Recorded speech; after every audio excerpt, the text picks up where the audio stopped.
বিসমিল্লাহির রহমানির রহিম। পরম করুণাময় ও অসীম দয়ালু আল্লাহর নামে শুরু।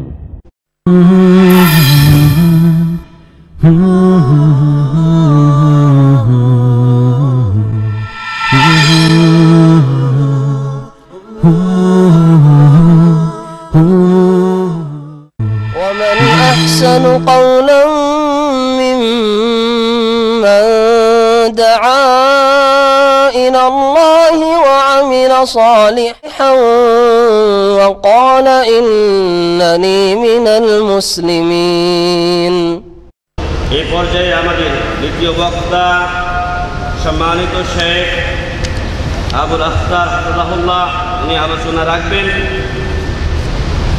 তাই আমাদের দ্বিতীয় অধিবেশনের শুরুতেই প্রথমে আলোচনা রাখার জন্য বিশেষভাবে অনুরোধ করছি সম্মানিত শেখ আবুল আখতার হাফিজাহুল্লাহকে। তার বিষয় মুসলিম সমাজের উপরে অমুসলিম সভ্যতার কুপ্রভাব, মুসলিম সমাজের উপর অমুসলিম সভ্যতার কুপ্রভাব সম্পর্কে সম্মানিত সাহেবকে এ পর্যায়ে আলোচনা রাখার জন্য অনুরোধ করছি। আলোচনা নিয়ে আসছেন সম্মানিত শেখ আবুল আখতার হাফিজাহুল্লাহ, দায়ী ইসলামিক সেন্টার নোয়াইরিয়া। ফালিয়াতাফাদ্দাল মাশকুরান ওয়া মা'জুরা। আসসালামু আলাইকুম ওয়া রাহমাতুল্লাহি ওয়া বারাকাতুহু।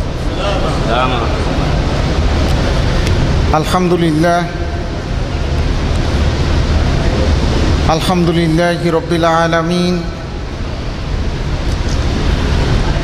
রাব্বিল আরশিল আযীম নাহমাদুহু ওয়া নাস্তাঈনুহু ওয়া নাস্তাগফিরুহু ওয়া নাউযু বিল্লাহি মিন শুরুরি আনফুসিনা ওয়া মিন সাইয়্যাতি আ'মালিনা ওয়া মান ইয়াহদিহিল্লাহু ফালা মুদিল্লা লাহু ওয়া মান ইউদ্লিলহু ফালা হাদিয়া লাহু ওয়া নাশহাদু আল্লা ইলাহা ইল্লাল্লাহু ওয়াহদাহু লা শারীকা লাহু ওয়া নাশহাদু আন্না মুহাম্মাদান আবদুহু ওয়া রাসূলুহুল্লাযী আরসালাহু বিল হাক্কি বাশীরাও ওয়া নাযীরাও ওয়া রাহমাতাল লিল আলামিন। আম্মা বা'দু ফাইন্না খায়রাল হাদিসি কিতাবুল্লাহ ওয়া খায়রাল হাদিয়্যি হাদিয়্যু মুহাম্মাদিন সাল্লাল্লাহু আলাইহি ওয়াসাল্লাম ওয়া শাররাল উমুরি মুহদাসাতুহা ওয়া কুল্লু মুহদাসাতিন বিদআহ ওয়া কুল্লু বিদআতিন দালালাহ। আউযু বিল্লাহি মিনাশ শাইতানির রাজীম।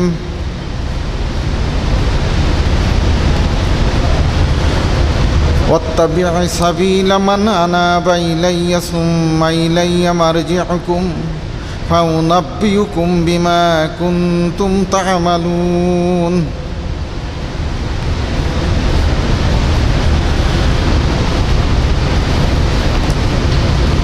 সেই আল্লাহ রাব্বুল আলামিনের জন্যই সব রকম এবং সমস্ত প্রশংসা, যে আল্লাহ রাব্বুল আলামিন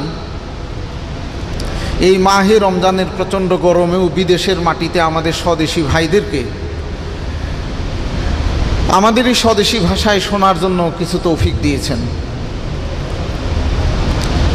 এবং দরুদ ও সালাম সাইয়্যিদুল মুরসালিন খাতামুন নবিয়্যিন রাহমাতুল লিল আলামিন মুহাম্মাদুর রাসূলুল্লাহ সাল্লাল্লাহু আলাইহি ওয়াসাল্লামের উপর বর্ষিত হোক এবং তার আহাল ও আয়ালের উপরও আল্লাহ রাব্বুল আলামিনের পক্ষ থেকে শান্তি বর্ষিত হোক, আমিন। এবং সেই মুহাম্মাদুর রাসূলুল্লাহ সাল্লাল্লাহু আলাইহি ওয়াসাল্লামের যারা মুত্তাবিঈন তথা অনুসারী আউয়াল থেকে আখির পর্যন্ত যারা জিন্দা আছে এবং যারা মৃত্যুবরণ করেছেন প্রত্যেকের উপরই আল্লাহ রাব্বুল আলামিনের পক্ষ থেকে শান্তি বর্ষিত হোক, আমিন।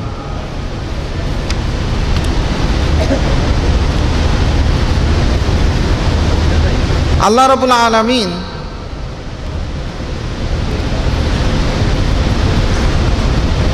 রাব্বুল আলামিন যে দেশে আমাদেরকে, এই দেশে যে আমাদেরকে আসার তৌফিক দিয়েছেন,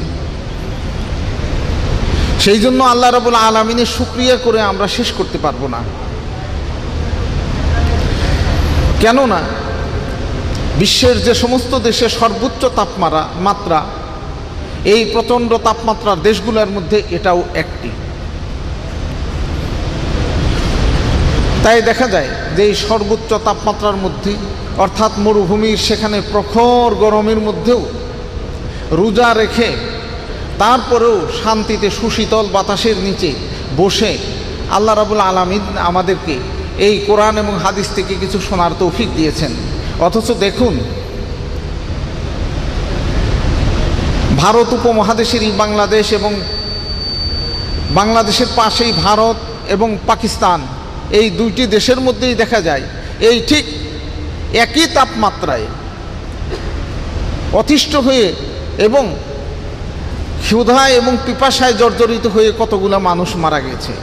তা আলহামদুলিল্লাহ এই মরু চত্বরে বাস করেও নিয়মিত ডিউটি করেও কিন্তু আলহামদুলিল্লাহ এই দেশে সেই রকম মৃতের এবং সেই রকম খরতাপে জর্জরিত হয়ে অসুস্থ হওয়ার কোনো খবর পাওয়া যায় নাই।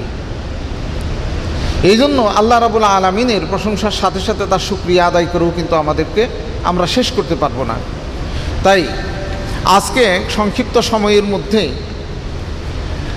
আমার বক্তব্য যে মুসলিম সমাজের উপর অমুসলিম অপসংস্কৃতির যে আগ্রাসন এই সম্পর্কেই আমরা কিছু আলোকপাত করার চেষ্টা করব। আল্লাহ রাব্বুল আলামিন আমাদের নবী মুহাম্মদুর রাসূলুল্লাহ সাল্লাল্লাহু আলাইহি ওয়াসাল্লামকে দিয়েছেন একটি পূর্ণাঙ্গ জীবন ব্যবস্থা, পূর্ণাঙ্গ দিন। ইসলামের আগে যত দিন এবং যত জীবন ব্যবস্থা ছিল, কোনোটাই কিন্তু পূর্ণাঙ্গ ছিল না। তার প্রমাণ আল্লাহ রাব্বুল আলামিন কোরআনের মধ্যে বলেছেন, আউযু বিল্লাহি মিনাশ শাইতানির রাজিম, আল ইয়াউমা আকমালতু লাকুম দীনাকুম ওয়া আতমামতু আলাইকুম নি'মাতি ওয়া রাদিতু লাকুমুল ইসলাম দীনা।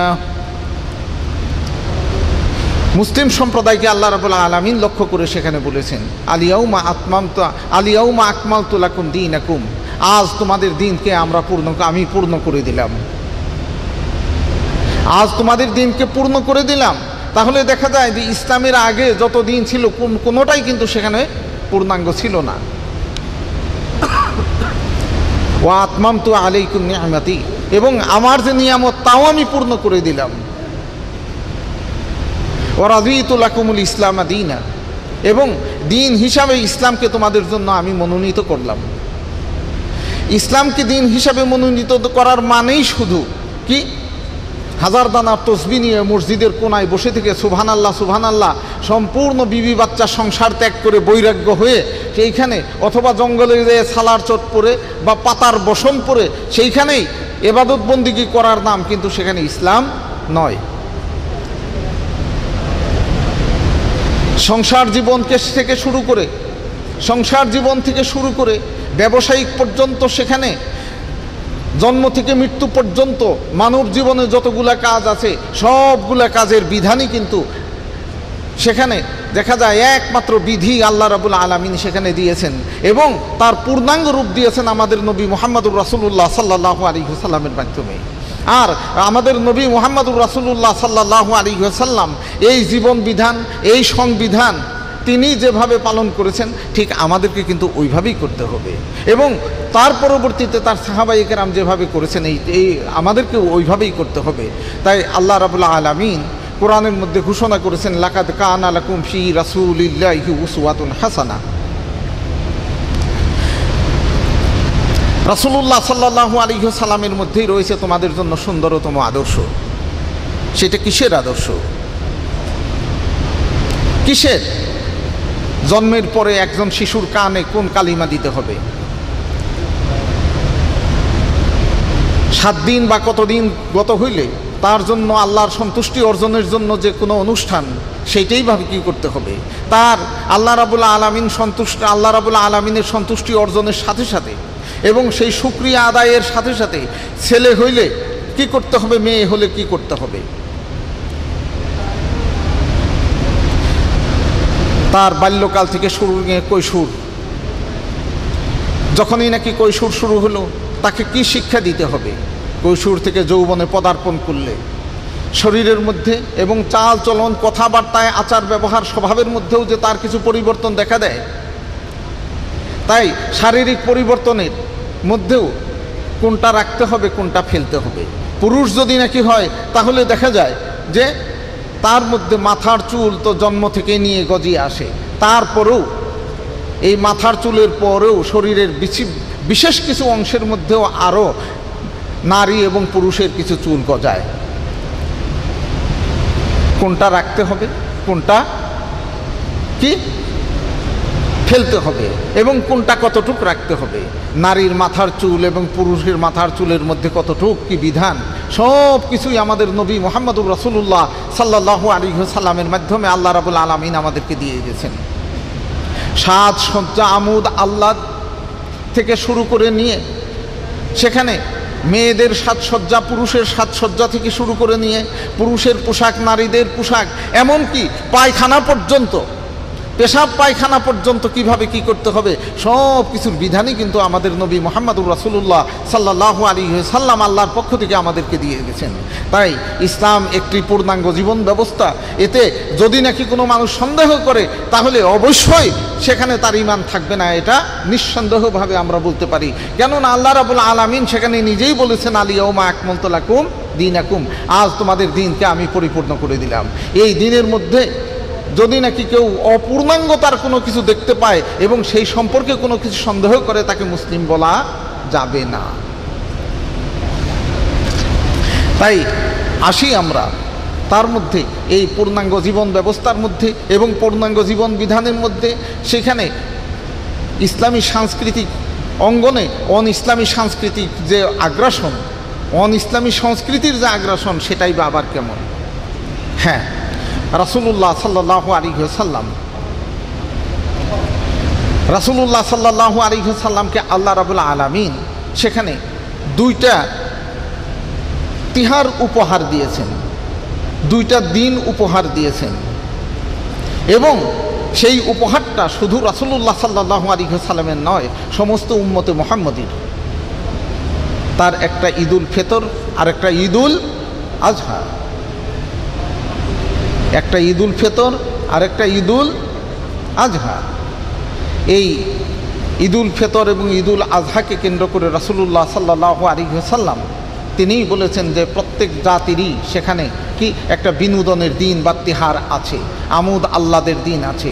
আর ঠিক আমাদেরই এইভাবে হাসি খুশি বা কোনো অনুষ্ঠান প্রতিপালনের যে নাকি একটি অনুষ্ঠান, তা হচ্ছে ঈদুল ফিতর এবং ঈদুল আজহা।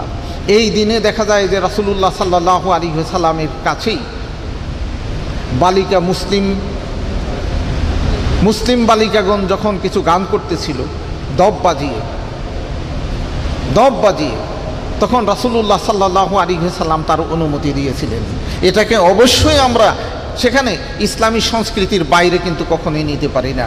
তাই দেখা যায় যে যদি নাকি সেখানে যৌবনে অপ্রাপ্ত বয়স্কা কোনো মেয়ে এবং ছেলে ঠিক এই ধরনের কোনো গান, যে গানের মধ্যে কোনো শিরক নাই, যে গানের মধ্যে কোনো বেদাত নাই, তাহলে সেইটা যদি গেয়ে থাকে সেইটা ইসলাম অবশ্যই অনুমতি দিয়েছে। একবার রাসূলুল্লাহ সাল্লাল্লাহু আলাইহি ওয়াসাল্লামের কাছেই কয়েকজন মুসলিম বালিকা গান গাইতে গাইতে বলে ফেলল, ফিনা নাবিয়্যুন ইয়ালামু মা ফি গাদা, আমাদের মধ্যে এমন একজন নবী আছে যিনি আগামীকাল কি হবে তাও জানেন। এই মেয়েগুলো বদর যুদ্ধের শহীদদের বীরত্ব গাথা সম্পর্কেই তারা কবিতা এবং গানের আবৃত্তিতে তারা গাইতেছিল। তখন রাসূলুল্লাহ সাল্লাল্লাহু আলাইহি ওয়াসাল্লাম যখনই তাকেই তারা গাইতে গাইতে এইভাবেই গেয়ে ফেললো, তখনই বললেন যে না, কুলি মা তাকুলি না, তোমরা আগে যা গাইতেছিল তোমরা সেইটাই গাও। অর্থাৎ আমি নবী, আমি আগামীকাল কি হবে তা আমি জানি না। তাহলে দেখা যায় আগামীকাল কি হবে এটা একমাত্র আল্লাহ রাব্বুল আলামিনই জানেন। আল্লাহর সিফত যদি নাকি কোনো খালেকের সিফত যদি কোনো মাখলুকের উপর চাপিয়ে দেওয়া হয়, সেটাই হবে কিন্তু কি শিরক। রাসূলুল্লাহ সাল্লাল্লাহু আলাইহি ওয়াসাল্লাম সাথে সাথে তাদেরকে সংশোধন করে দিলেন। তাই এই ইসলামী সংস্কৃতি কিন্তু রাসূলুল্লাহ সাল্লাল্লাহু আলাইহি ওয়াসাল্লামের সময়, সাহাবায়ে কেরামের সময়, তাবিঈনের সময়েও কিন্তু বিদ্যমান ছিল। তার পরবর্তীতেই দেখা যায় যে আস্তে আস্তে সেই ইসলামের মধ্যে অপসংস্কৃতি ইসলামের নাম নিয়ে সেখানে ঢুকতে লাগলো। আর রাসূলুল্লাহ সাল্লাল্লাহু আলাইহি ওয়াসাল্লামের সমর্থিত যে কোনো সংস্কৃতি হোক, যে কোনো অনুষ্ঠান হোক, সেইটা যদি রাসূলুল্লাহ সাল্লাল্লাহু আলাইহি ওয়াসাল্লামের দেয়া সংস্কৃতির মোতাবেক না হয়, তখনই সেটাকে বলা হবে বেদাত। কুল্লু মুহদাসাতিন বিদআহ ওয়া কুল্লু বিদআতিন দালালা। তারপরেও রাসূলুল্লাহ সাল্লাল্লাহু আলাইহি ওয়াসাল্লাম থেকে হাদিস, আয়েশা রাদিয়াল্লাহু তাআলা আনহা বলেছেন, মান আমিলা আমালান লাইসা ফিহি আমরুনা ফাহুয়া রাদ্দুন। যে নাকি কোনো আমল এমন করলো, যে আমল করার, যে নাকি এমন কোনো কাজ করলো যে কাজ করার প্রতি আমাদের কোনো অনুমোদন নাই, তা অবশ্যই কখনো গ্রহণযোগ্য হইতে পারে না। তাই এখন দেখা যায় যে ইসলামী সংস্কৃতির নামে মুসলমানদের মধ্যে অপসংস্কৃতি যে চলে আসতেছে, তা আরবে হোক আজমে হোক, সব কিছু কিন্তু বলে আমাদের শেষ করা যাবে না। আমরা আলোকপাত করব আমাদের ভারত উপমহাদেশে, এবং সেইখান থেকেও সব কিছুও কিন্তু বলা যাবে না। আমরা সেখানে দেখব যে বাংলাদেশি মুসলমানদের মধ্যে বিজাতীয় অপসংস্কৃতির কতটুকু প্রভাব, বাংলাদেশি সংস্কৃতির মধ্যে বিজাতীয় সংস্কৃতির কতটুকু প্রভাব, এখানেই কিন্তু আমরা সেখানে দেখব। তাই এই বাংলাদেশি মুসলিম সংস্কৃতির মধ্যেই সেখানে আজ 1000 বছর আগে থেকেই কিন্তু বিজাতীয় অর্থাৎ অমুসলিমদের অপসংস্কৃতি সেখানে ঢোকার জন্য বারবার চেষ্টা করেছে, এবং অনেক জায়গায় তারা সফলও হয়েছে। অনেক জায়গায় সফল হওয়ার পরও তারা বিতাড়িতও হয়েছে, অনেক জায়গাতে বিতাড়িতও হয়েছে। কারণ একটা দেশে যখন নাকি মুসলমানরা সেখানে গিয়েছে, মুসলমানরাই কিন্তু অমুসলিমদেরকে নিজেদের সংস্কৃতি সেখানে দিয়েছে, যদিও তাদের ভাষা পরিবর্তন করে নাই। তাদের ভাষা পরিবর্তন না করে চালচলনের পরিবর্তন সেখানে করেছে। অসভ্য মানুষগুলোকে সেখানে মুসলমানগণ সভ্য বানিয়েছে, উলঙ্গ মানুষগুলোকে সেখানে কাপড় পরিয়েছে। দেখা যায় পশু খাদ্য খাইতে অভ্যস্ত, সেখানে আশরাফুল মাকলুকাতের খাদ্য খাবার কিভাবে খেতে হয়, কিভাবে কি করতে হয়, এর একটা সুসভ্য সেখানে জাতীয়তাবাদ তাদেরকে উপহার দিয়েছে, যদিও তাদের অনেকে মুসলমান হয় নাই। তাই অন্যান্য দেশের কথা বাদই দিলাম, অন্যান্য দেশের কথা বাদ দিলেও এই বর্তমান বিশ্বেও দেখা যায় অনেক জায়গাতে এমনও কিছু মানুষ রয়েছে যারা সম্পূর্ণভাবে উলঙ্গ চলে, অথচ বিশ্বের মাতাব্বুরি করে, মোড়লগিরি করে এই ধরনের সংস্থা, এই ধরনের দেশের মানুষ গিয়ে তাদেরকে ওই উলঙ্গই রেখেছে, তাদেরকে কিন্তু কাপড় পরায়নি। তারা অসভ্য রয়েছে, তাদেরকে কিন্তু সুসভ্য বানায়নি। এই ভিডিও ক্যামেরা নিয়ে গিয়ে তাদের চাল চিত্রগুলো বিশ্বের মানুষের কাছে তুলে ধরে তাদেরকে আরও উৎসাহ দিয়েছে, নিজস্ব তোমরা যেভাবে আছো তোমরা সেভাবেই থাকো, এভাবেই তাদেরকে উৎসাহিত করছে এবং করতেছে। কিন্তু না, মুসলিম জাতি যেখানেই গিয়েছে, না তোমাদের ওই সংস্কৃতি, তোমাদের এইটা, তোমাদের এই চিকিৎসা, এটা কোনো কিছুই সেখানে চলবে না, তোমরা এইভাবে করো। যেখানে জোর বল প্রয়োগ করতে পেরেছে, আর তা না হলে নসিহত এবং কি পরামর্শের মাধ্যমেই কিন্তু তা করেছে। তাই এমনিভাবে কিন্তু ভারত উপমহাদেশে যখন নাকি ইসলাম ঢুকলো, তার পারিপার্শ্বিক অবস্থা তখন এইরকমই ছিল যে ভারত উপমহাদেশ বলতেই সেখানে তথাকথিত 33 কোটি দেবতার দেশ, যে হিন্দুদের 33 কোটি দেবতার দেশ বলে খ্যাত তথাকথিত ভারত উপমহাদেশে যখন মুসলিম গিয়ে সেখানে একত্ববাদের প্রচার করলো, তখনই কিন্তু সেখানে তাদের সাথে শুধু আকিদার সংঘর্ষ নয়, তাদের শিক্ষা সংস্কৃতির সংঘর্ষও সেখানে হয়ে গেল, তাদের শিক্ষা সংস্কৃতির সংঘর্ষ হয়ে গেল। পরবর্তীকালে দেখা যায় যে মুসলিমগণ তাদের সেখানে আসল উদ্দেশ্য, যেটা মুসলমানদেরকে বা দুনিয়ার মানুষকে তারা সভ্যতা শিক্ষা দিবে, সেখানে ওহির বাক্য শিক্ষা দিবে, এইটা ভুলে গিয়ে যখন নাকি তারা কি হলো, পদলোভী হয়ে গেল, সিংহাসনের লোভী হয়ে গেল, মসনদের প্রতি তাদের যখন নাকি লোভ হয়ে গেল, তখন মানুষের মন জোগানো শুরু করলো আল্লাহর কি মন জোগানো বাদ দিয়ে।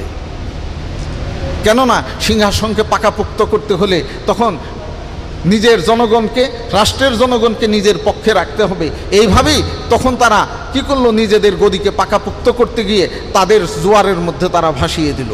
তাই ভারত উপমহাদেশে যে অপসংস্কৃতির প্রথম আঘাতটাই সেখানে আমরা পাই মুঘল আমলের আগে আলাউদ্দিন হুসাইন শাহের সময়েই দেখা যায় যে শ্রী চৈতন্যের সাথে সুর মিলিয়ে এবং বিভিন্ন রকম বিভিন্ন রকম সেখানে দেবদেবীর পূজার এবং মুসলমানদেরকে একই সাজে সজ্জিত করে তিনিও কিন্তু শেখা যায় যে মুসলিম সংস্কৃতির মধ্যে কি অপজাতীয় বিজাতীয় অপসংস্কৃতি ঢোকার একটা সুযোগ তিনিই সেখানে করে দিলেন। তাই দেখা যায় যে ওই সময় চণ্ডীদাসার রজকিনীর কিচ্ছা কাহিনীর জারি গান সহ বিভিন্ন কিছুই সেখানে দেখা গেল যে মুসলিম সমাজের মধ্যে ঢুকে পড়ল সুলতানি আমলের পরেই বাদশাহ আকবরের সময় দেখা গেল যে তিনি কি মুঘল সাম্রাজ্যের অপরাজেয় শক্তি, বিশ্বের মধ্যে একটি মুঘল শক্তি, এই মুঘল শক্তিকে কি ভারতের বুকে পাকাপোক্ত করার জন্য বাদশাহ আকবর সেখানে ইসলামকে বাদ দিয়ে সেখানে ইসলাম ধর্মের পরিবর্তে দ্বীন-এ এলাহী নামে একটি ধর্ম তিনি প্রচার করা শুরু করলেন। যদিও নাকি তার ধর্মের অনুসারী মাত্র ছিল 5 জন, মাত্র 5 জন। কেউ যদিও নাকি তার প্রতিবাদ করার সাহস পাইত না, সত্য তিনি অনেকগুলো জিনিসই সেখানে পরিবর্তন করে দিলেন। সালামের বদলে আদাবের পরিবর্তন করে দিলেন, যে না, একজন মুসলমান আরেক মুসলমানকে সালাম দিবে, মুসলমানরাই শুধু মুসলমানদের সালাম নেবে, তা হয় তোমরা বলো আদাব। আদাব শব্দটা কিন্তু আরবি শব্দ, আদাব শব্দটা আরবি শব্দ। আর মুসলমান হিন্দুরা একজন আরেকজনকে বলবে সেখানে নমস্কার, যে না, নমস্কার এবং সালাম বাদ দিয়ে নতুন একটা সংস্কৃতি উনি চালু করে দিলেন, সেটা আদাব, সেটা আদাব। এইভাবেই কিন্তু দেখা যায় যে এই আদাব শব্দটা সেখানে তার চালু হয়ে গেল এইভাবে। তারপরেও দেখা যায় যে না, আমরা সবাই ভারতবাসী। হিন্দু মুসলমানে তখন বিয়ে হওয়া পর্যন্ত শুরু হয়ে গেল, হিন্দু মুসলমানে বিয়ে হওয়া সেখানে শুরু হয়ে গেল, যে না, আমরা তো সবই এক, আমরা সেখানে সবই এক। ঠিক এমনিভাবে মুসলমানদের মধ্যে দুর্বলতা দেখা দিল, যে কি সত্যিকার কোরআন এবং হাদিস থেকে তাদের সঠিক জ্ঞান না থাকার কারণে তারা বেদাতের পরেই তারা শিরকের মধ্যে জড়িয়ে পড়ল, বেদাতের পরে শিরকের মধ্যে জড়িয়ে গেল। আলেম উলামার অভাবে দেখা গেল যে সঠিক ফতোয়া দেওয়ার অভাবে সেখানে ফতোয়ার বদলে কি, ফতোয়ার বদলে মন গড়া কথা সেখানে তারা চালু করা শুরু করলো। মোল্লা মুন্সি নামের যারা নাকি ছিল, তাদের এলেম থাকুক আর না থাকুক, তারাও ঠিক ওইভাবে দিল। যেভাবে নাকি হিন্দুদের মধ্যে তারা ঠাকুর পুরোহিতরা যে কথা বলে, ঠিক এমনিভাবে এরাও দিতে লাগলো। কেননা রাসূলুল্লাহ সাল্লাল্লাহু আলাইহি ওয়াসাল্লামের সময়েও কিন্তু ইহুদি এবং খ্রিস্টানদের মধ্যে এই খাসলতি জারু হয়ে গেছিল। আল্লাহ রাব্বুল আলামিন তার প্রতিবাদ করে সেখানে কোরআনে আয়াত নাযিল করলেন, আউযু বিল্লাহি মিনাশ শাইতানির রাজিম, ইত্তাখাযু আহবারাহুম ওয়া রুহবানাহুম আরবাবাম মিন দুনিল্লাহ। তারা তাদের ঠাকুর পুরোহিত পীর বুজুর্গদেরকেই কি করেছে, আল্লাহর বদলে রব বানিয়ে নিয়েছে। আয়াতটা যখন নাজিল হইল, বিশ্ববিখ্যাত দানবীর হাতেম তাইয়ের ছেলে আদি বিন হাতেম রাদিয়াল্লাহু আনহু, যিনি মুসলমান হয়ে গিয়েছিলেন, তিনি রাসূলুল্লাহ সাল্লাল্লাহু আলাইহি ওয়াসাল্লামের কাছে যদিও প্রতিবাদ করেন নাই, কিন্তু বললেন যে ইয়া রাসূলুল্লাহ, আমরা তো তাদেরকে রব মনে করি না আমাদের মধ্যে, কারণ উনি খ্রিস্টান ধর্মের ছিলেন। আমাদের মধ্যে যারা নাকি পাদ্রী পুরোহিত আছে, আমরা তো তাকে রব মনে করি না। রাসূলুল্লাহ সাল্লাল্লাহু আলাইহি ওয়াসাল্লাম তখন বললেন, হ্যাঁ, তোমরা তাদেরকে রব বলে ডাকো না বা মনে করো না সত্য, কিন্তু তারা যে ফতুয়া, যে বিধান তোমাদের সমাজের মধ্যে দেয়, সেটা কি তোমাদের খ্রিস্টান ধর্মের ওই ইনজিলের কোনো বিধান? আর ইহুদিরা যে বিধানটা দেয়, সেটা কি তাদের তাওরাতের কোনো বিধান? কয় যে না, সেটা তারা মন গড়াভাবেই দেয়। তাহলে এই বিধানের বিধিকে, এই বিধান দেওয়ার মালিক একমাত্র কে? আল্লাহ। তাহলে আল্লাহর বদলে যদি নাকি কোনো খালেকের বদলে কোনো মাখলুকের বিধান যদি মেনে নাও, তাহলে সেখানে খালেকের আসনে, স্রষ্টার আসনে তোমরা সৃষ্টিকে বসিয়ে দিছ। তখন তিনি বললেন যে হ্যাঁ, এখন আমি বুঝেছি, এখন আমি বুঝেছি। ঠিক এমনিভাবে এই ভারত উপমহাদেশের মধ্যেও কিন্তু মুসলমানদের মধ্যে এইটাই সেখানে চালু হয়ে গেল। মোল্লা মুন্সি নামের অনেকেই সেখানে তারা বিধান সেখানে দেওয়া হলো, শুরু করলো সেখানে মন গড়া বিধান। আর হিন্দুদের মধ্যেও তো সেখানে আছেই, হিন্দুদের মধ্যেই আছে। এটাকেই লক্ষ্য করে দেখা যায় প্রায় 100 বছর আগে এই উপমহাদেশেরই বিখ্যাত কবি শায়েরে আল্লামা কবি ইকবাল রাহিমাহুল্লাহ তিনি বলেছিলেন, তিনি বললেন যে সেখানেই বললেন, অজামে তুমহু নাসওয়ারা তামাদ্দুন মেহুনুদ, তুমি তোমাইছে মুসলমান হু দেন হে দেখে শর্মাইয়াহুদ। ইংরেজ বেশে খ্রিস্টান তোমরা, হিন্দু তোমরা কৃষ্টিতে। ইংরেজ বেশে মুসলিম, আমরা হিন্দু, আমরা কুষ্টিতে। শতকোটি আজ মুসলিম, মোরা ইহুদি পায় লাজ তাতে। বিশ্বের মধ্যে শতকোটি মুসলিম হওয়া সত্ত্বেও তোমাদের চাল চলন আচার ব্যবহার দেখে ইহুদিরাও সেখানে লাজ পাচ্ছে যে তোমরা নাকি কেতাবি জাতি। কোথায় তোমাদের কি, কোথায়? তাই দেখা যায় যে মুসলমানগণ ক্ষমতার লোভী হয়ে, সমাজে মাতাব্বরির লোভী হয়ে সেইখানে দেখা যায় নিজেদের কি সহায় সম্পত্তি সেখানে নিজেদের ইচ্ছামতো জায়গাতে সেখানে টিকিয়ে রাখার জন্য বিজাতিদের অপসংস্কৃতির তারা কি হয়ে পড়ল, শিকার হয়ে পড়ল, অপসংস্কৃতির তারা শিকার হয়ে পড়ল এইভাবেই।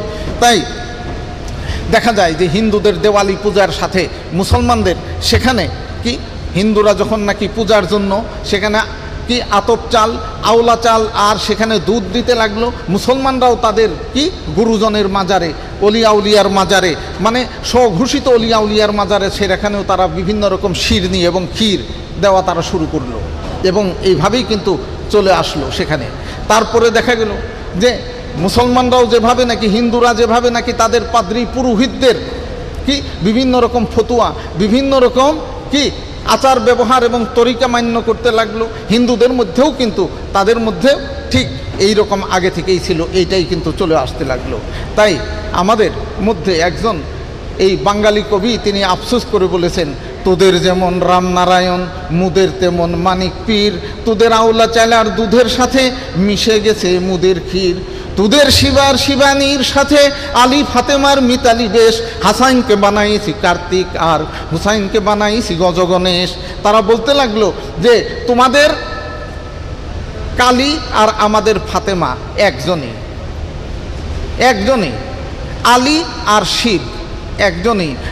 আর কি পার্বতী আর শিবের যেভাবে নাকি দুইজন সন্তান কার্তিক আর গণেশ, ঠিক আলী ফাতেমারও দুইজন ছেলে কি হাসান আর হুসাইন, হাসান আর হুসাইন, মোট কথা একজনই তোমাদের যিনি ভগবান, আমাদেরও সেখানে কি আল্লাহ। ঠিক এমনিভাবে তোমাদেরও মানিক পীর আছে, আমাদেরও সেখানে কি আছে, সেখানে পাদ্রী পুরোহিত বা ঠাকুর গুরু এরা আছে। এইভাবেই কিন্তু সেখানে চলে লাগলো।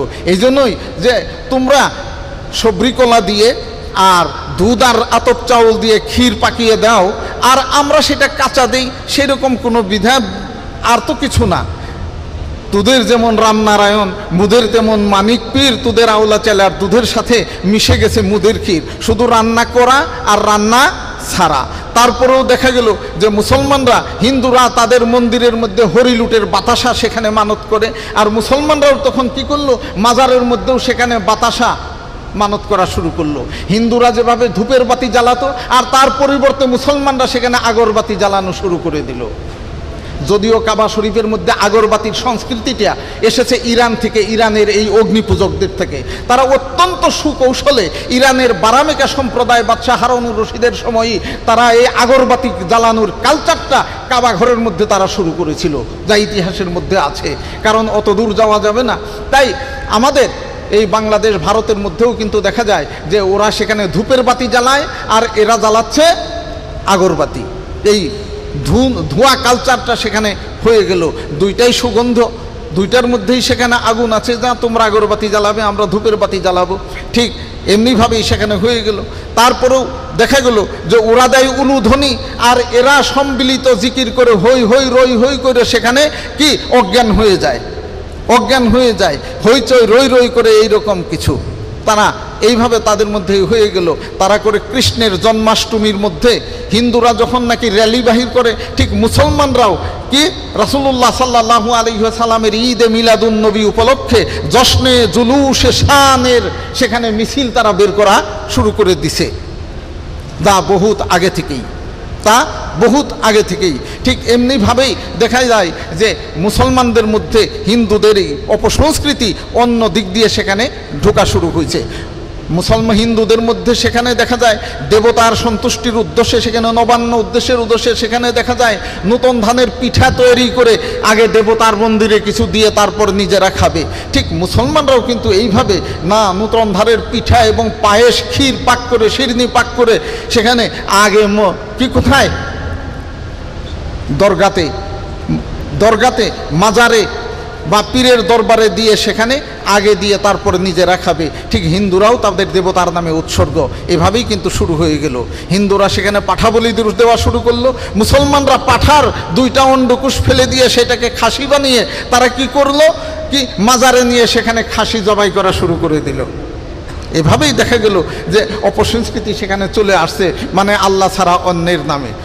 তারপরেও যে কারণে রাসূলুল্লাহ সাল্লাল্লাহু আলাইহি ওয়াসাল্লাম সেখানে হুঁশিয়ার করে দিলেন যে দেখো, মুসলিম ছেলে মেয়ে থেকে শুরু করে মুসলিম জনগণ কোথায় চলবে, কার সাথে চলবে, কার সাথে উঠা বসা করবে, কার সাথে উঠা বসা করবে, এটা কিন্তু তোমাদেরকে খেয়াল রাখতে হবে। তিনি হুঁশিয়ার করে দিলেন, আর রাজুলু আলা দীনে খালিলিহি, কোনো মানুষের মধ্যে সাধারণত তার যার সাথে চলাফেরা করে তার বন্ধুর আচার আচরণ, দিন সম্পর্কে তার প্রভাব পড়ে। ফালিয়ানজুর আহাদুকুম মাইয়ু খালিলুহু, অন্য হাদিসে মাইয়ু খালিতুহু। এই জন্য প্রত্যেক মুসলিমের উচিত সে কার সাথে মেলামেশা করে, কার সাথে উঠা বসা করে। আপনার আমার সন্তান কার সাথে উঠা বসা করতেছে, কার সাথে উঠা বসা করতেছে।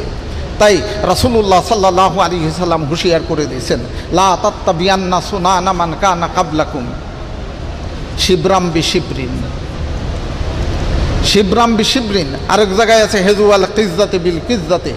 এমন এক জমানা আসবে মুসলিম জাতি বিজাতিদের সাথে এমনভাবে মিশে যাবে যে 2টা তীরের ফলা একত্রিত করলে যেভাবে মিশে যায়, অথবা 2টা জুতার তোলা, অথবা 2টা হাতের এইভাবে মিলে করলে একটা আঙ্গুল বড়াও হয় না ছোটও হয় না।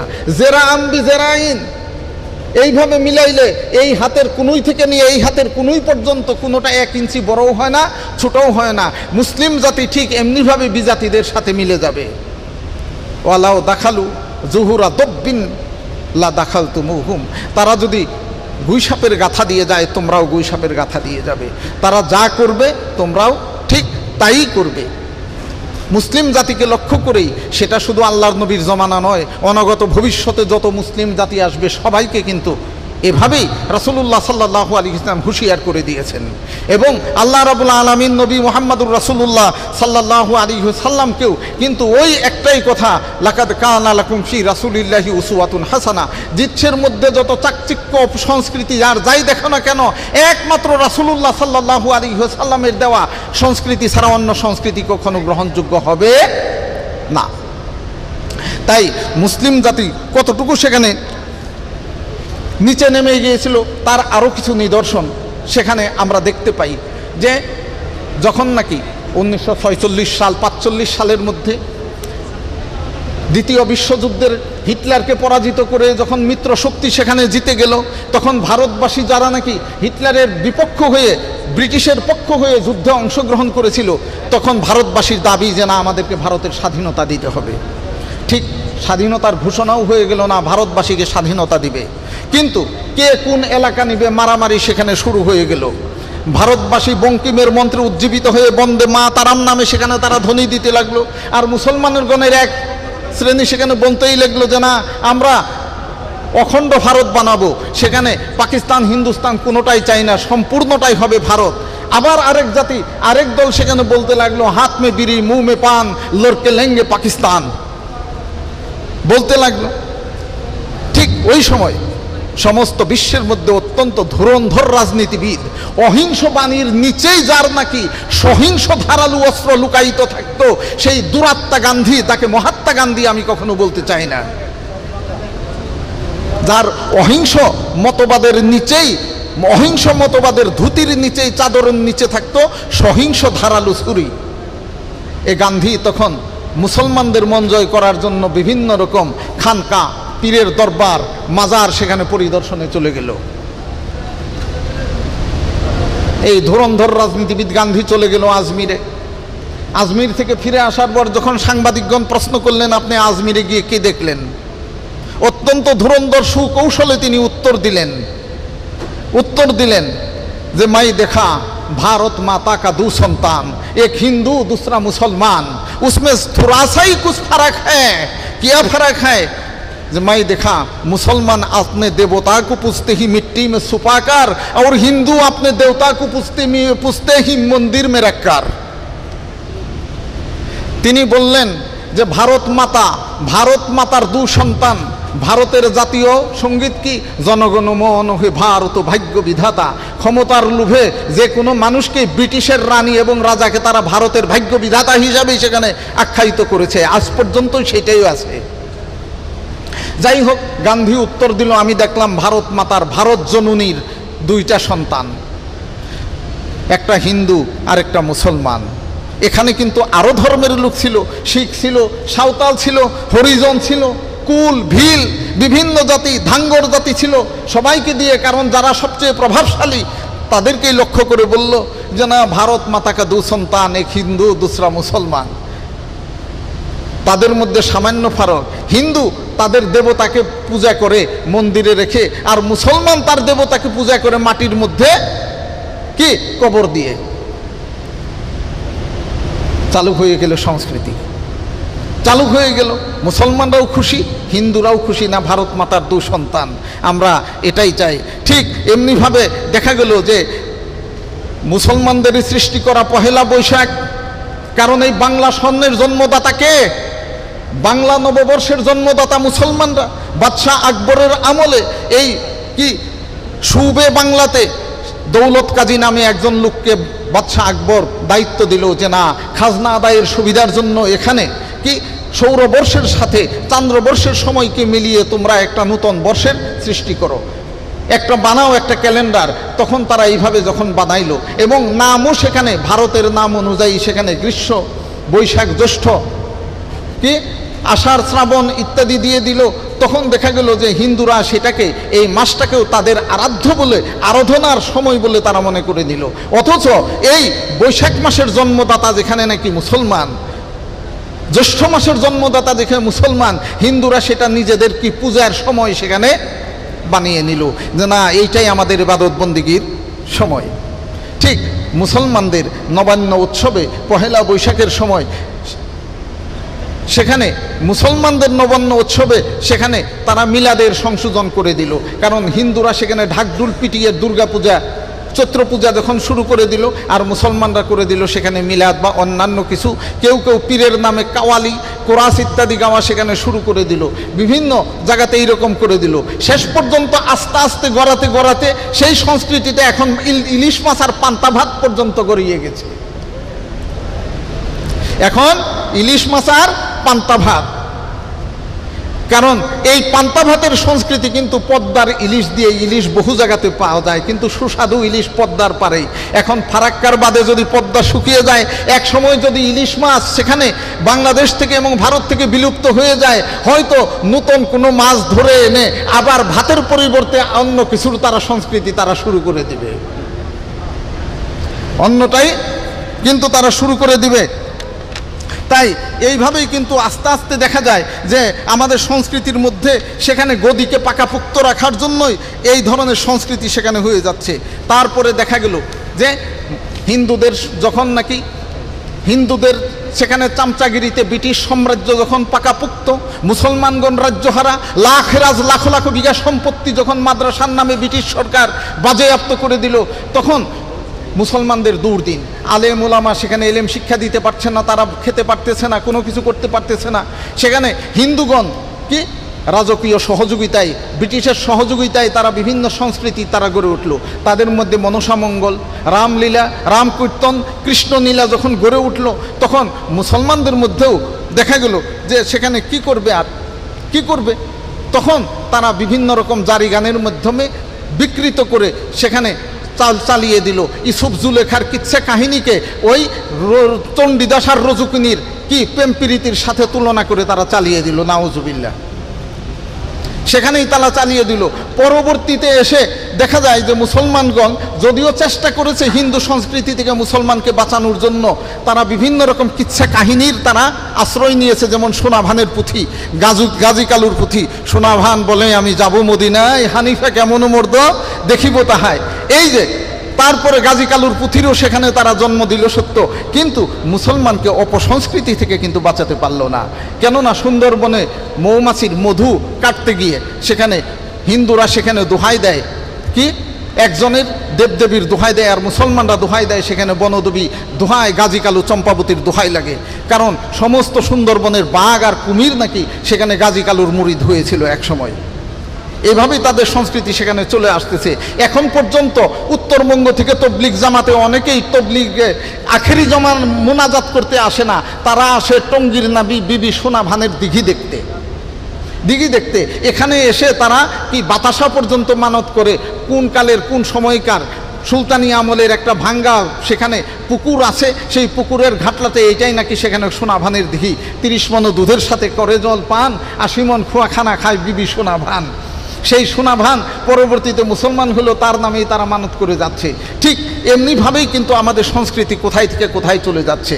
তাই তারপরে ফতুয়া দেওয়ার ব্যাপারেও কিন্তু এমনিভাবে মন গড়া সব ফতুয়া, মন গড়া জিকির, মন গড়া নামাজ, মন গড়া মুরাকাবা মুশাহেদা সব কিছুই সেখানে চলে আসছে।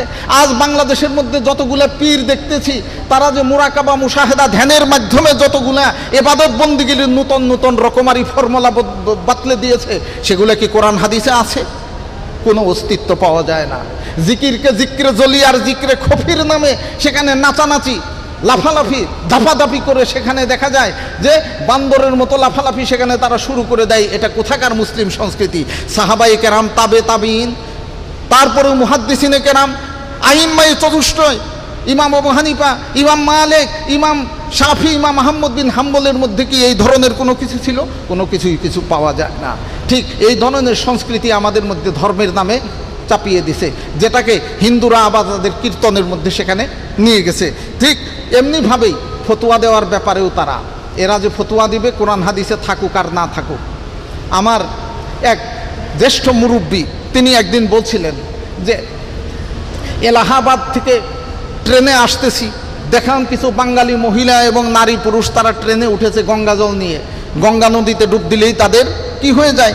গুনাহ নাকি মাফ হয়ে যায়, যেটা বাংলাদেশের নারায়ণগঞ্জের লাঙ্গলবন্দে এখনো হয় জন্মাষ্টমী, অষ্টমী স্নান, সেখানে তারা ডুব দিতে যায়। ভারত থেকে পর্যন্ত এই লাঙ্গলবন্দের ঘাটে তারা ডুব দিতে আসে সমস্ত পাপকে সেখানে ধুয়ে দেওয়ার জন্য। ঠিক গঙ্গা জল নিয়ে হিন্দুরা আসতেছে, কয়েকজন মহিলা ট্রেনের সিটে বসছে, তাদের কোলে বাচ্চা আছে। হঠাৎ করে গঙ্গা জলের কলসও তারা নিয়ে আসছে, মাটির কলস, পিতলের কলস ভরে গঙ্গা জল নিয়ে আসছে। এমন সময় এক মহিলার কুল থেকে একটি বাচ্চা পেশাব করে দিয়েছে, আর পেশাবটা পর্বিত পর ঠিক গঙ্গা জলের মধ্যেই গিয়ে পড়েছে। সবাই তো সেখানে আফসোস, এরাম কি করে দিল এত দূর থেকে, সেই এলাহাবাদ থেকে সেখানে কি গঙ্গা যমুনা ব্রহ্মপুত্রের সেখানে ধারা, মিলিত ধারা না, গঙ্গা যমুনা কাবেরী নদীর ত্রিমুখী সঙ্গম স্থল থেকে, ত্রিবেণী থেকে গঙ্গা জল নিয়ে এসেছি, আর এই ছেলেটা পেশাব করে নষ্ট করে দিল। হঠাৎ করে একজন বৃদ্ধ মহিলা উঠে বলল যে এই তোরা চিল্লাচিল্লি করবি না, ছেলের মুখ নারায়ণ, ছেলের পেশাব নারায়ণ। তখনই থেমে গেল যে না, যদিও গঙ্গা জলে একটা বাচ্চা ছেলে পেশাব করে দিছে, ওটা পেশাব নয়, ওটা স্বয়ং নররূপী নারায়ণ হয়ে গেল। ঠিক মুসলমানদের মধ্যেও কিন্তু এইটাই কি, পীরের দরবারের শিরনি কুত্তায় খেয়েছে, কুত্তায় খাওয়ার পরে এখন সমস্ত শিরনি নষ্ট হয়ে যাবে। ফতুয়া এসে গেল যে না, বাবাই কায়া বদলাইছে রে, বাবাই কায়া বদলাইছে, কুত্তায় হইয়া শিরনি খাইয়া তাবারক বানাইছে। ঠিক হিন্দুদের এই গঙ্গা জলের ওই ছেলের মুখ নারায়ণ আর এই তাবারকের সাথে কিন্তু কোনো পার্থক্য আমরা দেখতে পাচ্ছি না। কোথায় আছি আমরা? আছি কোথায়?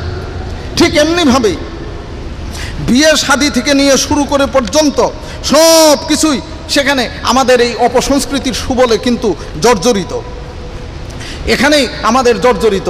ঠিক এমনিভাবে দেখা যায় আজকাল সেখানে আবার চালু হয়েছে কি ভ্যালেন্টাইন্স ডে, মুসলমান নারী পুরুষ সমানে সেখানে ঝুঁকে পড়ছে।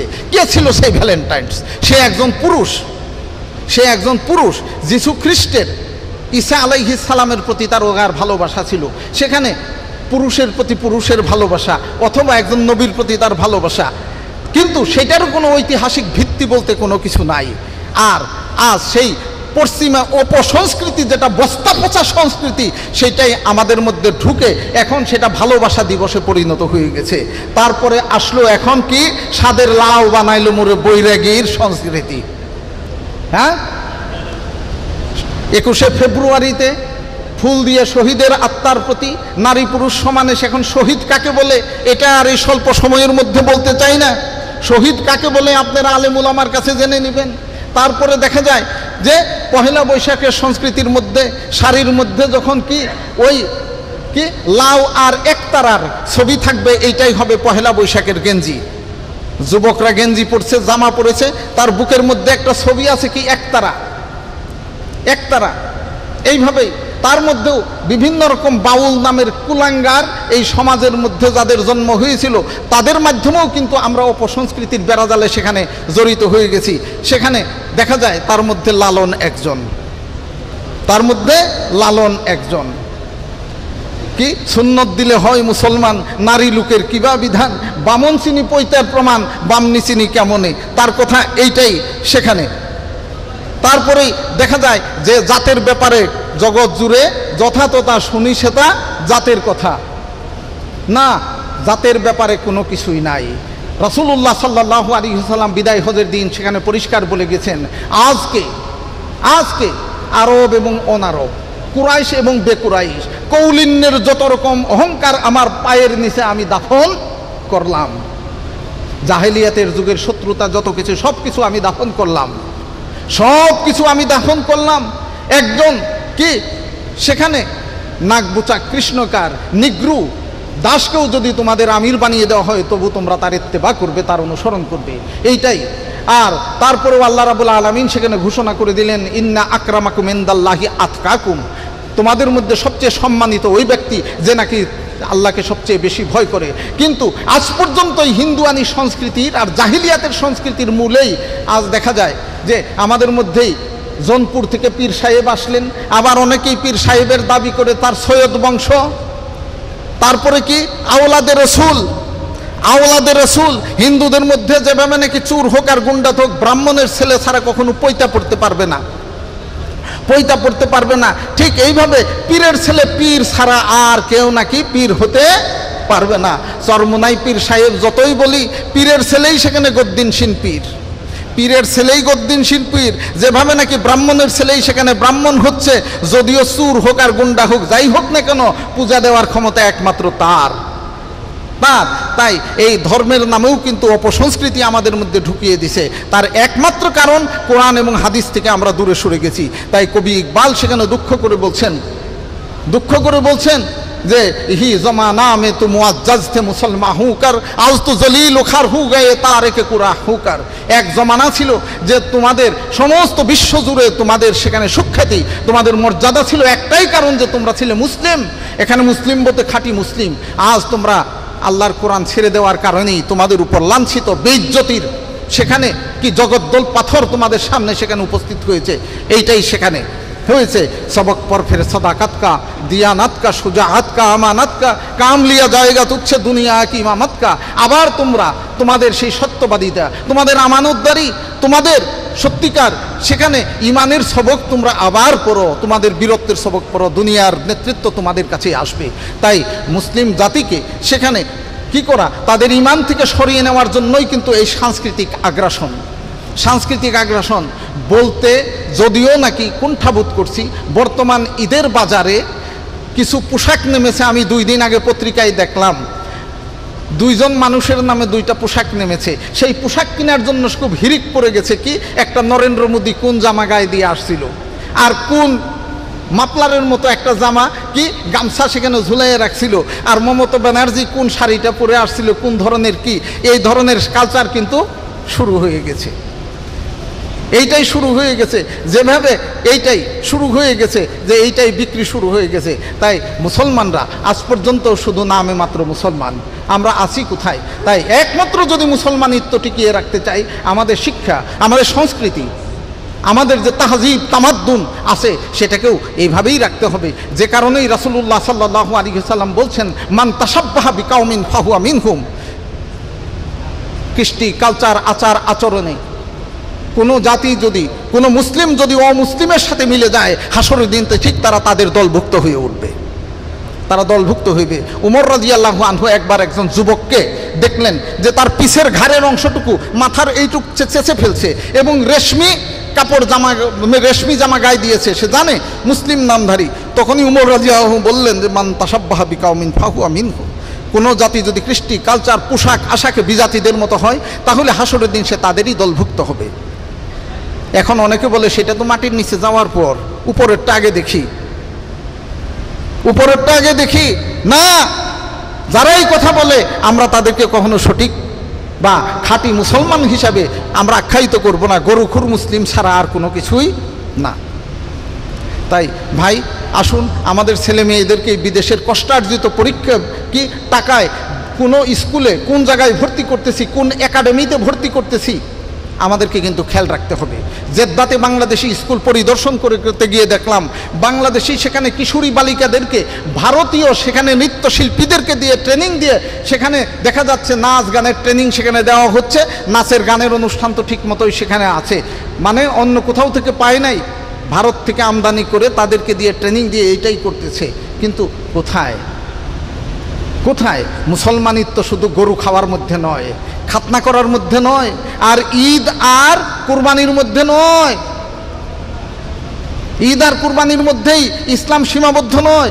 যতক্ষণ পর্যন্ত একজন মানুষ তার কৃষ্টি কালচার সহ সব কিছুতে একমাত্র রাসূলুল্লাহ সাল্লাল্লাহু আলাইহি ওয়াসাল্লামকে মেনে না নিতে পারবে, ততক্ষণ পর্যন্ত তাকে মুসলমান বলা যাবে না। যে কারণেই রাসূলুল্লাহ সাল্লাল্লাহু আলাইহি ওয়াসাল্লাম বলছেন লা ইউমিনু আহাদুকুম হাত্তা আকুনা হাব্বা ইলাইহি মিন ওয়ালিদিহি ওয়া ওয়ালাদিহি ওয়ান নাসি আজমাইন। একজন মানুষ ততক্ষণ পর্যন্ত মুসলমান হতে পারবে না যতক্ষণ পর্যন্ত আমি নবী মুহাম্মদুর রাসূলুল্লাহ সাল্লাল্লাহু আলাইহি ওয়াসাল্লাম তার কাছে, তার সন্তান, তার স্ত্রী, পরিবার পরিজন, দুনিয়ার যত দোস্ত আহবাব, বন্ধু বান্ধব সবার চাইতে আমি নবী মুহাম্মদ তার কাছে প্রিয় না হতে পারবো। কিন্তু প্রিয় হওয়াটা কিভাবে? জশ্নে জুলুসের মাধ্যমে না, তার সুন্নতের উপর আমল করার মাধ্যমে। সুন্নতের উপর আমল করার মাধ্যমেই কিন্তু আমাদেরকে সেখানে মুসলমানিত্ব দেখাতে হবে। আজ আমরা বিভিন্ন জায়গায় যে ইফতার প্রোগ্রাম করছি সত্য, রাজনীতিকরা যে ইফতার করতেছে, কিন্তু সেটা কিভাবে করতেছে? সব ভোট কালেকশনের ইফতার। আমেরিকাতেও Bangali community, Muslim community, Saudi community তারা ইফতারে আছে সত্য, কিন্তু সেই ইফতারের শিক্ষা কি সেটা আমরা মুসলমানদেরকে দিচ্ছি না। সাহাবাই কেরামের সময়, তাবে তাবিনের সময় মুসলমানরা যে দেশে যাইতো সেখানে মুসলমানদের রঙে তারা রঞ্জিত হইতো, কিন্তু তাদের রঙে কিন্তু মুসলমানরা কখনো রঞ্জিত হইতো না। আজকে ভারতের মধ্যে দুল উৎসবে, দেওয়ালি উৎসবে কি করে সেখানে ঢুকে গিয়ে লাল নীল সবুজ রঙে রঞ্জিত হয়ে কি সেখানে অসাম্প্রদায়িকতার মহব্বত তারা জারি করতেছে সত্য, কিন্তু সেখানে কি মুসলমানিত্ব আছে? মুসলমানিত্ব আছে? আসুন না, তোমরা যদি তাদের কি দেওয়ালি উৎসবে এবং দুল উৎসবে গিয়ে রং মাখতে পারো, দেখো তো কয়জন হিন্দুকে এনে খাতনা করিয়ে দিতে পারো? আসবে? আসবে? আমাদের গরু কুরবানির উৎসবের মধ্যে কয়জনকে তোমরা গরু খাওয়িয়ে দিতে পারো? তারা আসতেছে না, খাইলেও সেটা চুপে চাপে খাবে, কিন্তু কুরবানি তো দিচ্ছে না। তাই আমরা বিজাতিদের সাথে কেন? ইসলাম একটি পূর্ণাঙ্গ জীবন ব্যবস্থা, যা নাকি পরিপূর্ণই আল্লাহ রাব্বুল আলামিন আমাদেরকে দিয়েছে। এই জন্যই আমরা বিজাতি কৃষ্টি কালচারে ডুব না দিয়ে সত্যিকার মুসলমানদের যে নাকি ধর্মীয় অনুভূতি, সেই অনুভূতির সাথে সাথে রাসূলুল্লাহ সাল্লাল্লাহু আলাইহি ওয়াসাল্লাম এবং সাহাবায়ে কেরামের দেয়া যে শিল্প সংস্কৃতি, যে কৃষ্টি কালচার, এতেই আমরা কি থাকবো? আমরা ব্যস্ত থাকবো, এটা নিয়ে আমরা সন্তুষ্টি থাকবো, তবেই আমরা সত্যিকার মুসলমান হতে পারবো। আল্লাহ রাব্বুল আলামিন আমাদেরকে এই অপসংস্কৃতির সুবল থেকে, আগ্রাসন থেকে বাঁচিয়ে সত্যিকার নবী মুহাম্মদুর রাসূলুল্লাহ সাল্লাল্লাহু আলাইহি ওয়াসাল্লামের দেওয়া সুন্নতের অনুসারী হওয়ার জন্য তৌফিক দান করুন, আমিন। তাই আজকে এখানেই শেষ করছি। ওয়া আখিরি দাওয়ানা আলহামদুলিল্লাহি রাব্বিল আলামিন। এক ঘন্টা হয়ে গেছে না? কতক্ষণ হয়েছে? হ্যাঁ, 52তে উঠেছেন, 3:52 উঠেছেন, 4:46। 5 মিনিট বাকি আছে। হ্যাঁ, 5 মিনিট বাকি আছে, 5 মিনিট। হ্যাঁ, বিষয়বস্তুর সাথে সম্পর্কিত করে দিতে হবে, বিষয়বস্তুর সাথে সম্পর্কিত যে প্রশ্ন ভেঙে গেছে। ধন্যবাদ সম্মানিত শেখ আবুল আখতার হাফিজাহুল্লাহকে তার বিষয়ের সাথে সম্পর্কিত প্রশ্নগুলো আপনি উত্তর দিয়ে দেন বক্তব্যের জন্য। তারপরে আমরা অন্যগুলো আমরা যারা শুনলাম আশা করি ইহা আমাদের জন্য পাথেয় হবে। আমরা যেন আমাদের ইসলামী সংস্কৃতির সাথে অমুসলিমদের সংস্কৃতিকে মিশিয়ে না ফেলি এবং বিধর্মীদেরটাকে আমরা যেন গ্রহণ না করি, যা অলরেডি আমাদের দেশে বেশিরভাগ মানুষ গ্রহণ করেছে এবং মিশিয়ে ফেলেছে নিজেদেরকে হিন্দুদের সাথে, যা শেখ তার বক্তব্যের মাঝে স্পষ্ট করে দিয়েছেন। তো আমরা সবার কাছে আহ্বান করব যে আসুন ইসলাম সম্পর্কে জানুন, পড়ুন এবং ইসলামী সঠিক যে সংস্কৃতি আছে সেটাকে চর্চা করুন এবং সর্বোপরি আমাদের নবী মুহাম্মদ রাসূলুল্লাহ সাল্লাল্লাহু আলাইহি ওয়াসাল্লামকে আমরা অনুসরণ করি। আল্লাহ আমাদের তৌফিক দান করুন, আল্লাহুম্মা আমিন। এই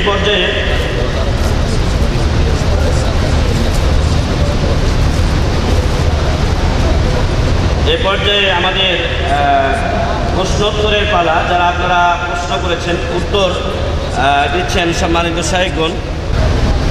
আমাদের দেশে বলে পীর মানে ওস্তাদ, আসলে পীর মানে কি ওস্তাদ? উত্তর দিচ্ছেন সম্মানিত শাইখ। পীর শব্দটা ফার্সি শব্দ, পীর শব্দটা ফার্সি শব্দ, এটা বাংলা শব্দ নয়। এই পীরের বিভিন্ন সেখানে ফার্সি লুগাতের মধ্যে পাওয়া যায় যে পীরের কি পীর বলা হয়। ইরানিদের মধ্যেই এই পীরের কালচারটা বেশি ছিল। তাদের মধ্যে অগ্নিপূজকের যে নাকি গুরু, তাকে পীর বলা হইতো। মদ খাইতে খাইতে, মদ বানাইতে বানাইতে মদের যে নাকি সুরি, মানে মদ খাইতে খাইতে একদম নেশা খাইতে খাইতে, সুরা খাইতে খাইতে যে উস্তাদ বনে গেছে, তাকে বলা হইতো পীরে মোগা। হ্যাঁ, ঠিক এমনিভাবে অগ্নিপূজকদের, এই মাজুসিদের অগ্নি মন্দিরেও যারা নাকি পূজা করতো, তাদেরকেও এই ধরনের পীরে মোগা বলেই আখ্যায়িত করা হইতো। পরবর্তীতে মুঘল আমলে ব্যাপক হারে যখন ইরানি সংস্কৃতি এই ভারত উপমহাদেশে ঢুকে পড়ে, তখনই দেখা যায় এই ফার্সি বেশ কিছু শব্দগুলা ঢুকে পড়ে। যেমন রোজা শব্দটা কিন্তু ফার্সি শব্দ, যেটা তুর্কি ভাষায়ও এখন ব্যবহার হচ্ছে। নামাজ শব্দটাও কিন্তু ফার্সি শব্দই সেখানে। তাই যেটা বলছে যে পীর মানে উস্তাদ, এটা কখনোই নয়। এটা যদিও পীরের আভিধানিক অর্থ একটা, আর ইস্তেলাহি বা পারিভাষিক যে যতই উস্তাদ বলুক না কেন, পীর মানে কখনো উস্তাদ এটা কেউ কখনো কোনো অভিধানে কোনো বইয়ে দেখাতে পারবে না। তবে পীর মানে সেটা কি বলা হয় যে আমাদের দেশের মধ্যে এখন সেটা সংস্কৃতি হয়ে গেছে যে ধর্মীয় গুরুকেই সাধারণত মুসলমানরা পীর বলে, আর হিন্দুরা বলে তাদেরকে কি ঠাকুর, তাদের গোসাই, তাদের গোসাই বা গুরু, আর মুসলমানদের কাছে কি সেটা পীর। ওই হিন্দুদের যিনি গোসাই আর মুসলমানদের পীর মূলত একটাই। কারণ হিন্দুরাও সব কিছু মনে করে যে এই দুনিয়া এবং আখেরাতে যদি কোনো বিপদ আপদ হয় তাহলে আমার গোসাই নিবে, আমার ঠাকুর বাপাই নিবে। সেখানে এইটাই তারা নিছে। যেমন আব্বাস উদ্দিনের গানের মধ্যেও এই ধরনের অনেক কিছু পাওয়া যায় যে 16 না যে আমার শ্রী গুরু সুয়ারি নাও কেমনে যাবে মারা ওঠেও খেলে রে। 16 না 32-এর ঘরবায় 16 না 32-এর ঘরবায় ঢেউ খেলে তার নিচে আমার দয়াল গুরু বৈশা আছে পালগুড়ারই নিচে। ঠিক আল্লাহর সিফতটা দয়াল গুরুর মধ্যে সেখানে দেয়। তারপরে ও গুরু তুমি দয়া করো না, জনম দুঃখী কপাল পোড়া গুরু আমি একজনা। ঠিক এইভাবেই কিন্তু মুসলমানদের মধ্যেও কিন্তু ওই পীরকে লক্ষ্য করে, হিন্দুদের মধ্যে গুরুকে লক্ষ্য করে, যে তাদের উদ্দেশ্য কিন্তু একটাই, শুধু নামের মধ্যে ব্যবধান। যেমন ডিম আর মামলেট, ডিম আর আন্ডা এর মধ্যে, আর পীর আর গুরুর সাথে তেমন কোনো পার্থক্য পারিভাষিকতায় দেখা যায় না, যেভাবে আন্ডা আর ডিমের মধ্যে পার্থক্য এইটাই। তারপর আপনারা যদি নাকি কাউকে উস্তাদ ধরার দরকার পড়ে, রাসূলুল্লাহ সাল্লাল্লাহু আলাইহি ওয়াসাল্লাম যেভাবে উস্তাদ ধরতে বলেছেন সেইভাবেই উনি বলছেন যে আলা ইন্না হাযাল ইলমা দীনুন ফানজুরু আম্মান তাখুযুহু, এই এলেম যে তুমি শিখবা কার কাছে থেকে শিখবা, এইটাই কিন্তু দিন, এইটাই ধর্ম। কার কাছে থেকে তুমি নিবা তাকে আগে দেখো। হ্যাঁ, শুধু জটাধারী আর আলখিল্লাধারী হইলেই হবে না, তাকে দেখো তার মধ্যে তাওহীদের বাণী আছে কিনা, তাকে তুমি উস্তাদ মানো। আল্লাহ রাব্বুল আলামিন সেখানে কোরআনের মধ্যে বলছেন সেখানে যে তোমরা যারা জানো আর যারা না জানে, যারা জানা আলেমদের কাছে যারা না জানে তারা জিজ্ঞেস করবে, ফাস আলু আহলা যিকরি ইন কুনতুম লা তা'লামুন। আহলু যিকির বলতে কোরআন এবং হাদিসের ইলম যাদের মধ্যে আছে তাদের কাছে তোমরা জিজ্ঞেস করো। এই কথা তাদেরকে তোমরা উস্তাদ ধরো। অন্য কারোর কাছে নয়, অন্য কারোর কাছে নয়। তাই উস্তাদ ধরার দরকার বলে আলেমদেরকে ধরেন। একজনকে গরু খাসি দিয়া আমার দুধ দিয়া সেখানে দুধ কলা খাওয়াইয়া উস্তাদ ধরতে হবে, এই বিধান ইসলামের মধ্যে নাই। আমাদের বাংলাদেশে বর্তমান যে বিয়ের মধ্যে হিন্দুর যে রীতি ব্যবহার করা হয়, এটা নিয়ে কিছু বলবেন? এই হিন্দুদের যে প্রচলন বিয়ে, এটা নিয়ে কিছু বলবেন? শুধু বাংলাদেশে বিয়ে কেন, বিয়ে কেন, হিন্দুর রীতি কেন? বাংলাদেশে যে বিয়ে শাদীর মধ্যে আংটি পরানো, এই আংটি পরানোর কোনো রীতি মুসলমানের মধ্যে নাই, হিন্দুদের মধ্যে নাই। হিন্দুদের মধ্যে হলো মালা বদল, হিন্দুদের মধ্যে মালা বদল এই কালচারটা আছে খ্রিস্টানদের কাছ থেকে। খ্রিস্টানরা আংটি পরানো, তারা একটা যিশুর নামে, একটা ঈসার নামে এবং তার মা মরিয়মের নামে দুইটা আংটি তারা বানাইতো। একজনের আংটি আরেকজনের হাতে তারা পরিয়ে দিত এবং তারা কি করতো, ঈসা আলাইহিস সালামকে মনে করতো আল্লাহর পুত্র নাউজুবিল্লাহ, এবং ঈসা আলাইহিস সালামের মা মরিয়ম আলাইহিস সালামকে মনে করতো আল্লাহর স্ত্রী। এই জন্য দুইজনের নামে, নারী পুরুষের নামে দুই রকম দুইটা আংটি বানাইয়া তাদের বিয়ে যদি হয় তখন এই এঙ্গেজমেন্ট অনুষ্ঠান, মানে এঙ্গেজ, আঙ্গুলের সাথে আঙ্গুল এইভাবে মিশিয়ে দিয়া এইভাবেই। আর হিন্দুদের মধ্যে আসলের সাথে আসলের গিরু দিয়া আর মালা বদল করেই তাদের অনুষ্ঠান হয়। তাই আমাদের বাংলাদেশের মধ্যে এই যে গায়ে হলুদের অনুষ্ঠানের মধ্যেও সেখানে পুরোপুরি হিন্দু আনি, আর আংটি পরানোর অনুষ্ঠানই হলো খ্রিস্টানের সংস্কৃতি। মোট কথার একটা খিচুড়ি, হ্যাঁ খিচুড়ি যেটাকে লাবড়া বলে বাংলাদেশে, না খাস ভাষায়, এই লাবড়া খিচুড়ি একটা সংস্কৃতি আমাদের মধ্যে, মুসলমানদের মধ্যে আছে। সেখানে আমাদের সংস্কৃতি বলতে আর কিছুই পাওয়া যায় না, একমাত্র মোল্লা সাহেবের খুতবা দেওয়া ছাড়া। হ্যাঁ,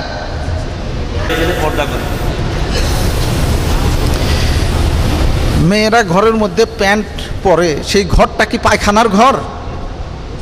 না বড় যে ঘরের মধ্যে তার বাপ, তার ভাতিজা, তার মা সবাই থাকে, সবাই থাকে। রাসূলুল্লাহ সাল্লাল্লাহু আলাইহি ওয়াসাল্লাম বলছেন যে ইমানের 70টি শাখার মধ্যে আল হায়াউ শুবাতুম মিনাল ঈমান, লজ্জা করাটাও ইমানের একটা অঙ্গ, লজ্জা করাটাও ইমানের একটা অঙ্গ।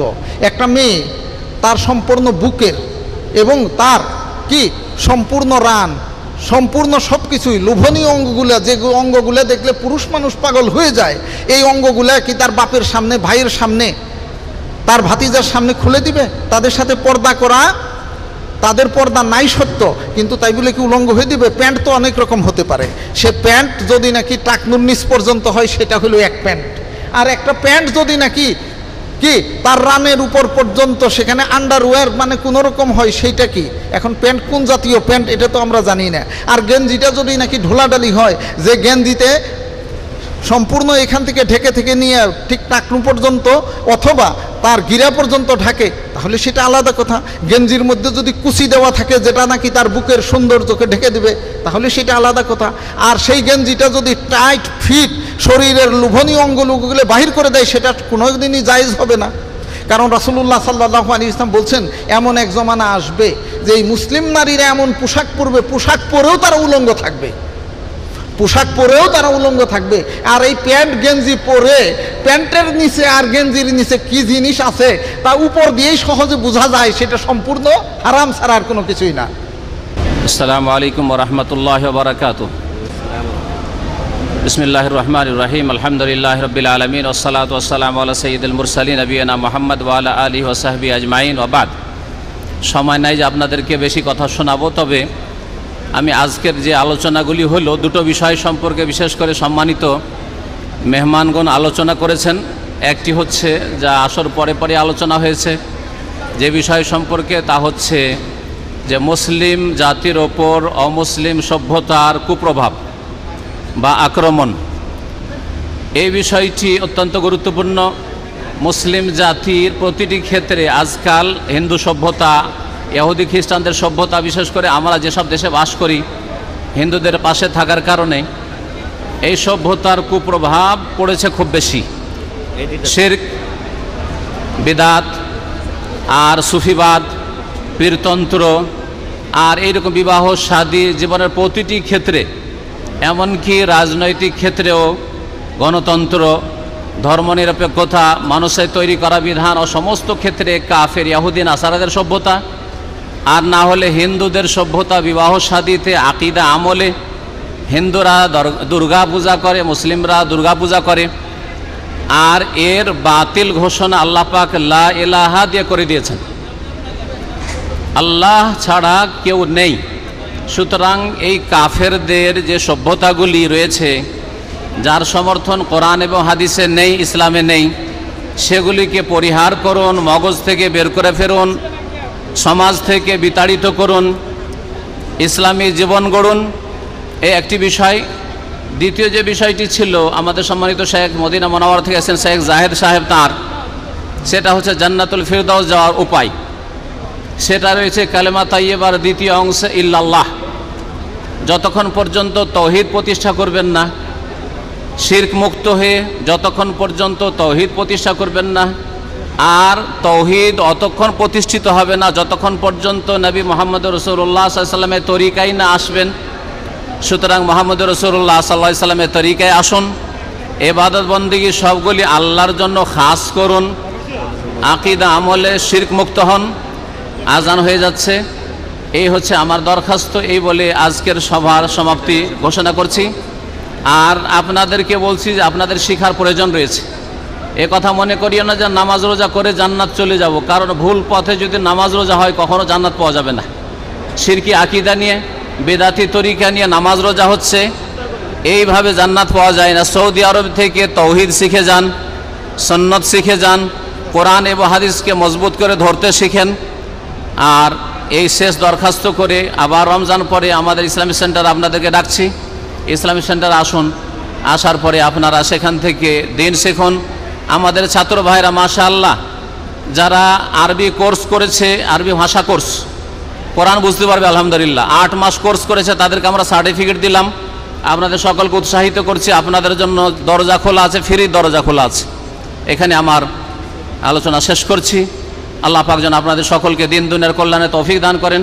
ওয়া সাল্লাল্লাহু আলা নবিয়িনা মুহাম্মদ ওয়া আলা আলিহি ওয়া সাহবিহি আজমাইন।